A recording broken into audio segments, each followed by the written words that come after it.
I'm a pro makeup artist and I thought it would be fun to show you guys my Sephora sale picks while doing a full face with them. So first is my brows with the Anastasia Beverly Hill Dip Brow Pomade. I just did a tutorial on these, so I'm not going to redo it. But I love this. It's $21. It lasts quite a few years. I love the manipulation I'm able to use with this product to get a true ombre brow, and I feel like this product lasts me and goes so much further than any brow pencil, and that's truly the only other product that I can get that good ombre brow with. That I'm on a time crunch to beat the sun. So let's talk about prep. I don't prime, I just prep my skin with moisturization. So the Embryolisse cream is a go-to. This is very, very rich but not thick.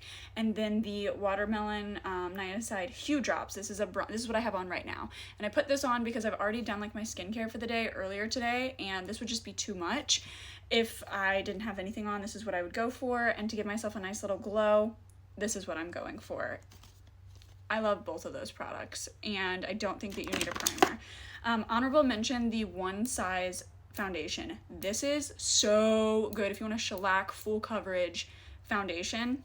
This is it. If you want a foundation that you cannot mess up, no matter how bad you are at applying makeup, that you cannot fumble the bag with, that you will just look so skin-like, gel-like, beautiful with, it's the Haus Labs. 100% Haus Labs. It is such a unique formulation. It is almost, like I said, a jelly type texture that sits on the skin and looks so beautiful on the skin, you guys. I'm going to blend this in with a brush and then push it in with a sponge. That's how I prefer to apply my product. But I'm telling you, something about this foundation covers, but it looks still like skin. It has just this lightweight feel to it. It's more of a hydrating formula, but it's not overly hydrating to where you're gonna need to really worry if you're oily. I like to push everything in with a sponge.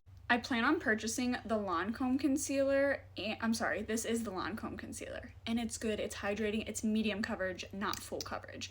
This and Tarte Shape Tape are my tried and true. I love to mix them, which is probably what I'm gonna do today. But this is so good. As I start to get older and older, 27, those fine lines, wrinkles, and lots of product looks less and less good on me. It's harder to get them to look good, if you will. And this Lancome concealer is just kind of one of those like can't mess up types of concealers. I love Tarte Shape Tape. It will 100% always be my favorite go-to concealer. I plan on purchasing the Natasha Denona concealer and the Hourglass concealer because they're two that I really want to try, specifically the Natasha Denona. It looks so good on the skin in videos I've seen. I'm feeling like choosing to film this with you guys in this lighting was not the best option. There goes my little Febreze sprayer. I'm gonna make a whole video on what I'm planning on purchasing that I don't own. This J-Cat Beauty concealer in the shade Porcelain. It's only sold on Sephora's website. You cannot get it in store. This is the ultimate under eye brightener, period. Point blank. I learned this from another local MUA. It is so amazing. If you love that really good bright under eye blush, the Huda Beauty blushes, you guys, unbeatable. These are phenomenal. Love these blushes.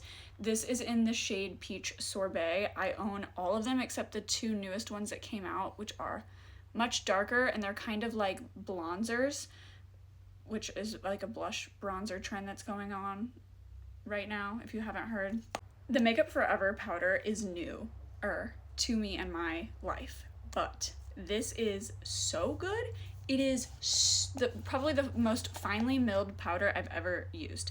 It is so finely milled that it is kind of shocking to me.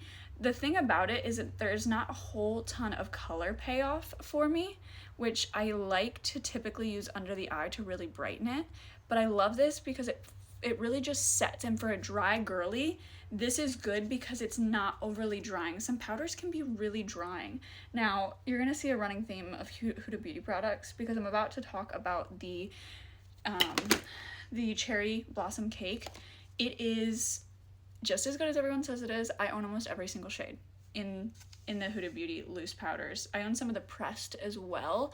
They're not nearly on the level of my, like, I don't love them nearly as much as I love her loose powders. Mature Skin this would be really good. I think if you have texture or anything like that, though, I would go with the Huda Beauty. I'm going to use the Huda Beauty on the rest of my face because this is a very blurring powder, and I'm okay with that.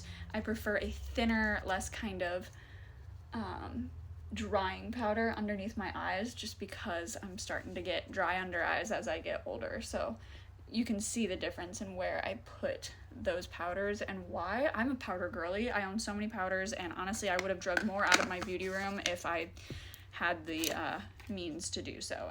The NARS Laguna Matte Bronzer, so pigmented, goes such a long way, and this is an amazing, beautiful, gorgeous, stunning crease color, okay? I love using this in my crease of my eye. But the Too Faced Chocolate Soleil bronzer, this has been my go-to. This is not glittery, glitzy, or anything like that, but it has a satin finish instead of a matte, and I love that, especially in the summertime. It gives your skin warmth, but also a little bit of life, and as a dry girly, I need that even in the winter. Also, all their products smell like chocolate, which just gets me every time. And I failed to mention, I'm going to be linking all of this on my LTK. I was going to do an eye look in this video, but it's getting so long, so I want to mention to you my two favorite liners, which is the Creamy Kohl by Huda Beauty, which is the like stick kohl liner, and the Lancome felt tip liner. This is in maple syrup.